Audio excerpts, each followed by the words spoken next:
Hello guys, good morning po sa baga. Leo, okay?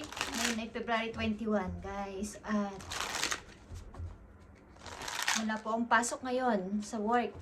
At pupunta po tayo sa temple. Mamaya-maya. Okay, Leo, this is for you. Tingnan natin ang inyong message today. At dapat sa inyong ibigay na message today ng inyong mga guides guys. At may kinalaman to sa aspeto ng inyong about sa pag-ibig, sa personal life ninyo at sa inyong pamilya o sa inyong mga anak guys. Okay? Kung anong lalabas ditong message is ito ay para sa mga Leo. Okay guys? Thank you. Okay. Nandito ang influences or friends. Ang ilan sa inyo ay naaapektuhan ng inyong mga friends. Guys, depende sa inyong sitwasyon. Kung ito ay nakakaapekto mga kaibigan na to sa inyong para sa mabuti o sa masama is pakiramdaman ninyo ang paligid, ang inyong mga kaibigan na inyong nakakasalamuha at pinagkakatiwalaan. Okay? Kung ito ay hindi na nararapat na magpa-impluensya kayo sa kanila is itigil ninyo. Okay? Or bigyan nyo sila ng limitasyon sa inyong buhay. Pero kung nagiging okay naman ang pagka-influence sa inyo na inyong mga kaibigan is why not na hindi nyo ipagpatuloy. Okay, Leo? Depende sa inyong sitwasyon. Ilan sa inyo ay nilalapitan na ng iba't ibang mga tao at lalakas ito ngayong taon na to guys. Maraming mga bagong tao ang paparating sa mga Leo. Kaya kayo ay mag-ingat at maging maupag-observe. Obserba. Okay, Leo. Tingnan natin ang inyong kasalukuyang sitwasyon. Hindi kahapon at hindi sa mga nakaraan. Kasalukuyan ninyong sitwasyon na maaaring may connection sa inyong buhay at sa pang-araw-araw ninyo. February 21, 2026 sa mga Leo na bibigyan ng message today. May mga usapin din kayo may mga konting to ay minor na usapin sa family at pinag-uusapan nyo ng maayos or dapat yung pag-usapan ng maayos. Ito ay may kinalaman din sa buhay pamilya, buhay mag-asawa. Okay, Leo. At sa pag-ibig ninyo, silipin natin guys.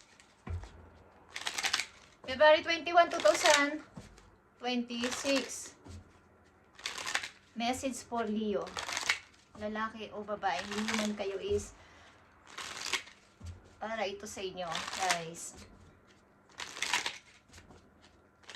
At kung gusto nyo isama ko kayo sa akin prayer guys, sa ating mga panalangin at pag meditate ay ilagay ninyo ang inyong birthday, kahit birthday nyo lang, kung sino ang gusto ninyo ipag-pray natin. Okay, isasamahan ko kayo doon.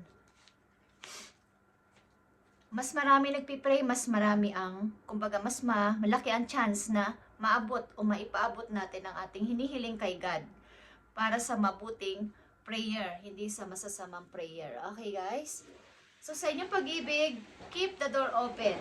Maaring yung ilan sa inyo, ayaw na muna tumingin sa pag-ibig or ayaw pumansin ng mga bagong tao, but keep the door open sa mga bagong darating sa buhay ninyo. Okay, tingnan natin ang unang message sa inyo, Leo. Nandito ang making changes. Okay, sa mga Leo, maraming mga changes ang pangyayari, but sabi ko nga mag-ingat kayo sa pagpapapasok ng mga bagong tao sa buhay ninyo, maging mapag-observe lang. Hindi naman porque sinabi ko to is lilimitahan nyo na kaagad. Papasukin nyo sila sa buhay nyo pero may limitasyon, may boundaries at kilalanin yung mabuti sapagkat may pagbabago magaganap. Okay, sa buhay ninyo na maraming mga taong pwedeng kayo ay masabotahe.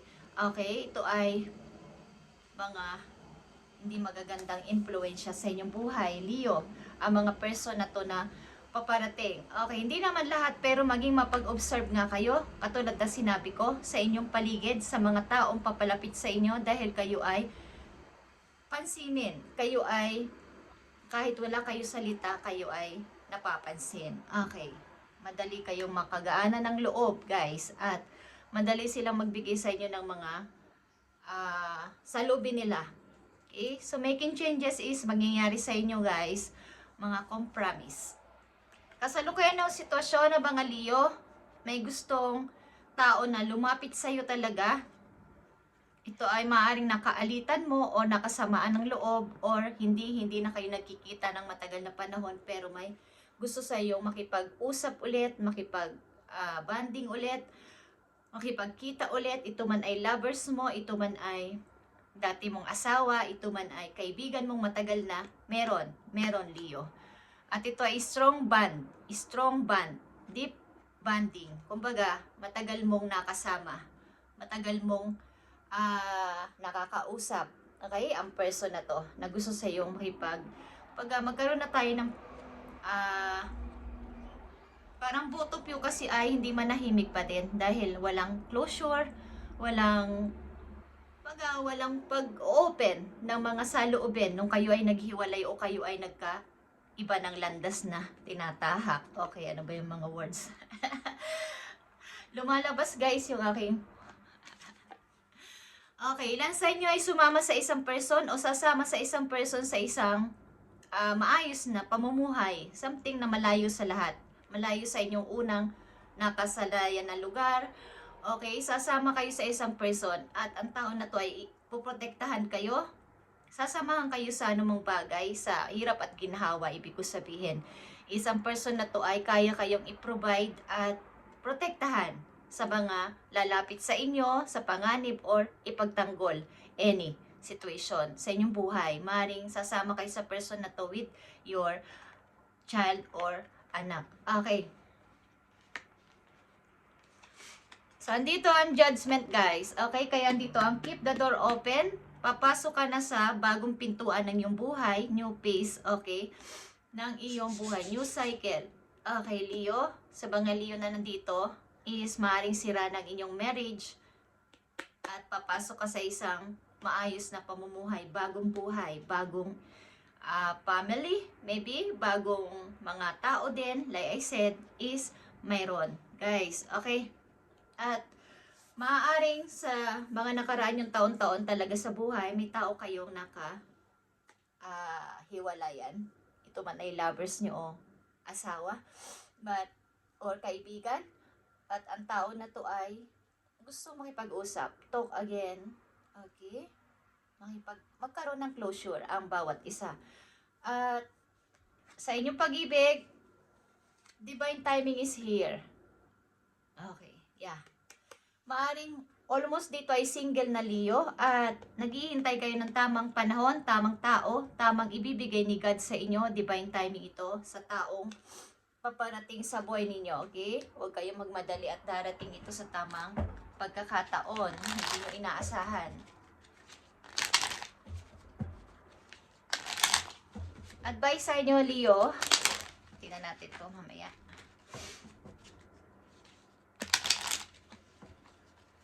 Handa kayong protektahan ng tao na to na inyong sasamahan o kaibigan man to o lovers din nyo o magiging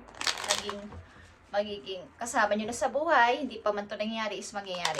Leo, para sa inyo.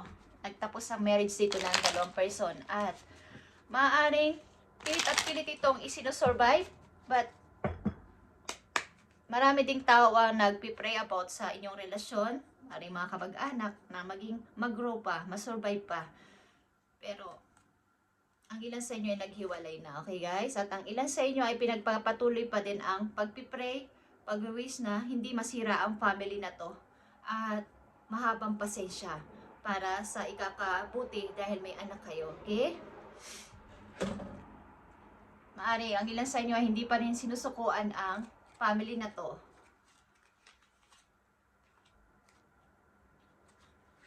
Okay, tingnan natin ito, Leo. And 2 of Cups.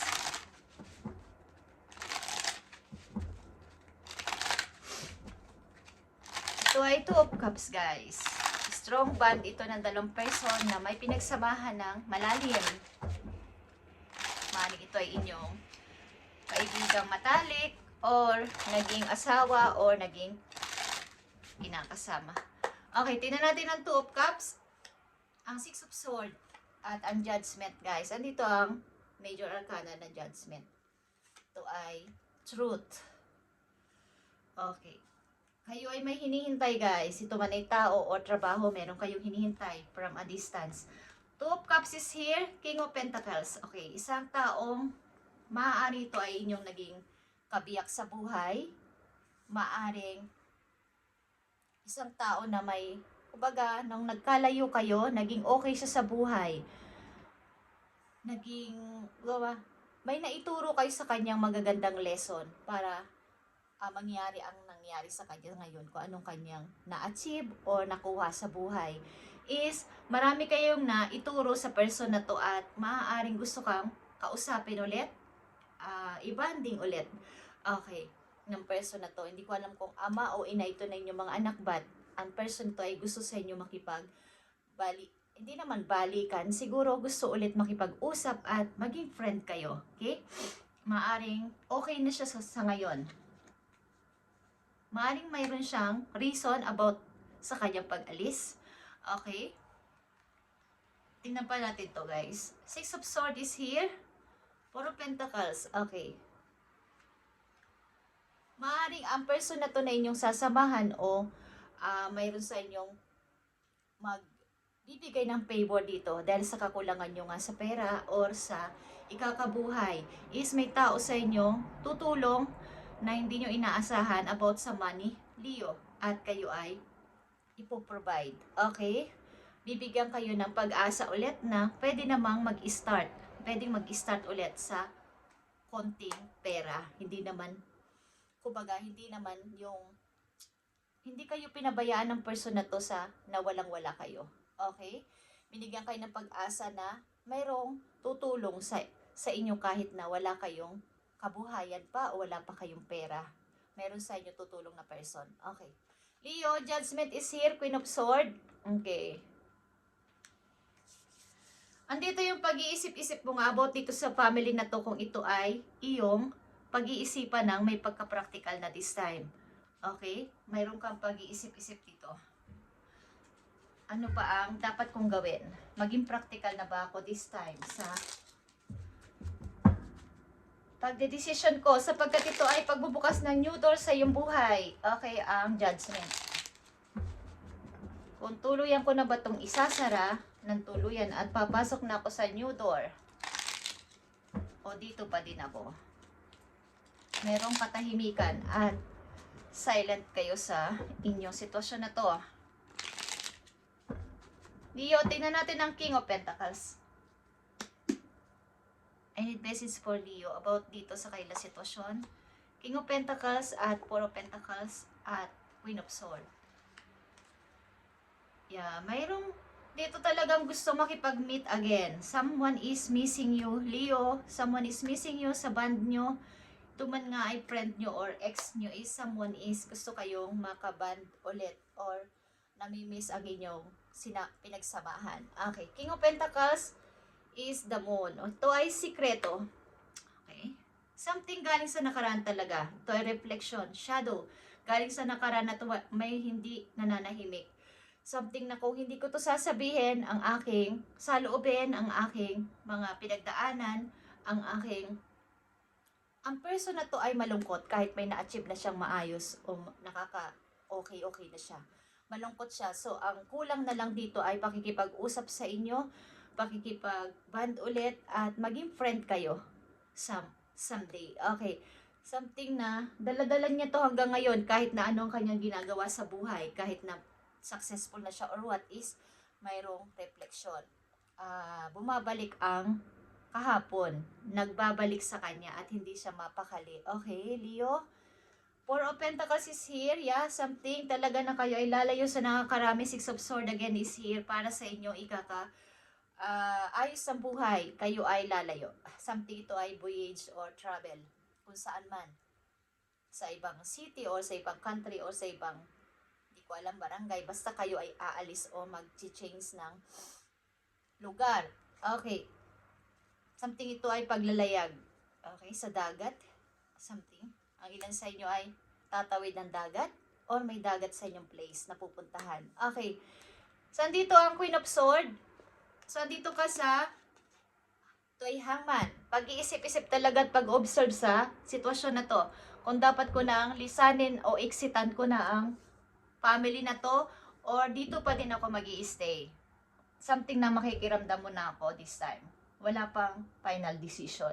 Guys, but naka-open na ang door para sa inyo, para sa inyong bagong gagawin sa buhay. Something ito ay making changes. At ito ay 100% making changes is mangyayari o changes is mangyayari sa mga Leo na nandito sa reading.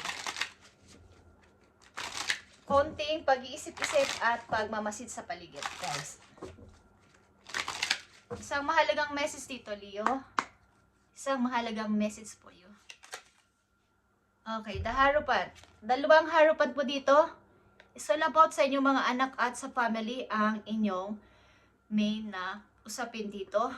Na hindi ko alam kung kayo ay single parent at pinoprotektahan nyo ang inyong mga anak at ang inyong, kumbaga ang inyong kung sino at ano ang nandyan sa inyong paligid sa ngayon.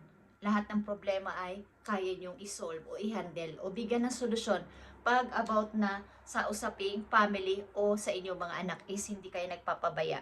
Agad kayong naka-rescue at naka-bigay ng support sa inyong mga anak. Okay. Leo, andito ang observation. Like I said, sa una pa lang, observation is here. Ito ay all.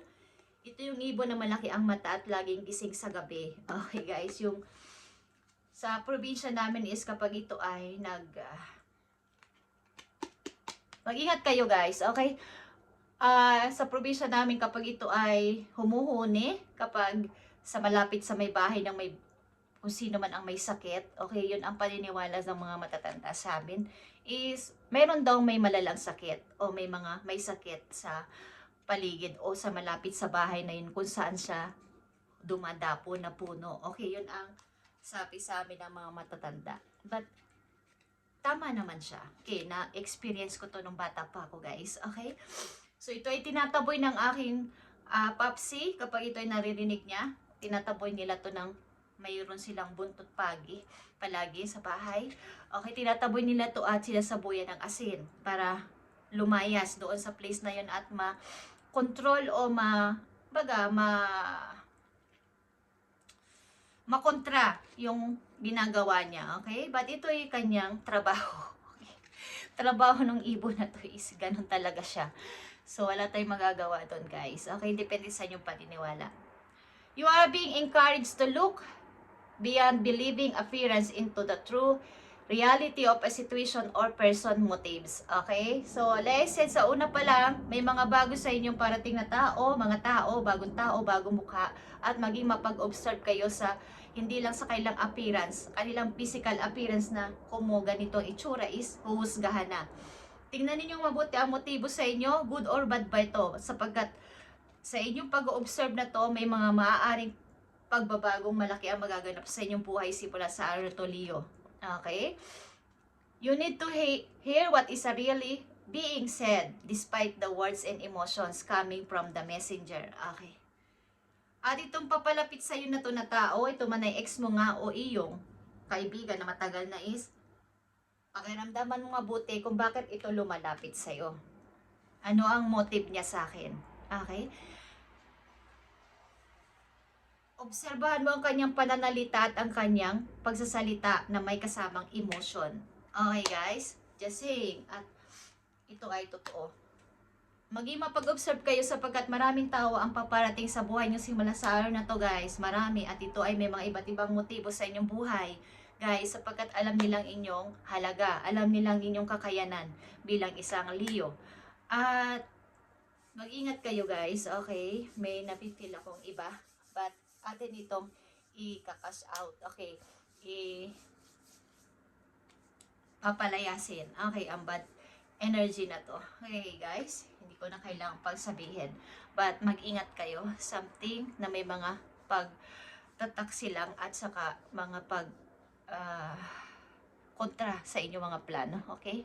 Thank you and God bless Leo, and magdala kayo palagi ng asin kahit na anumang mangyari. Magdala kayo ng asin sa inyong bulsa. Ilagay nyo sa maliit na plastic, any na pwedeng lagyan ng asin. At itupinin nyo, ilagay ninyo sa inyong bulsa o sa inyong wallet.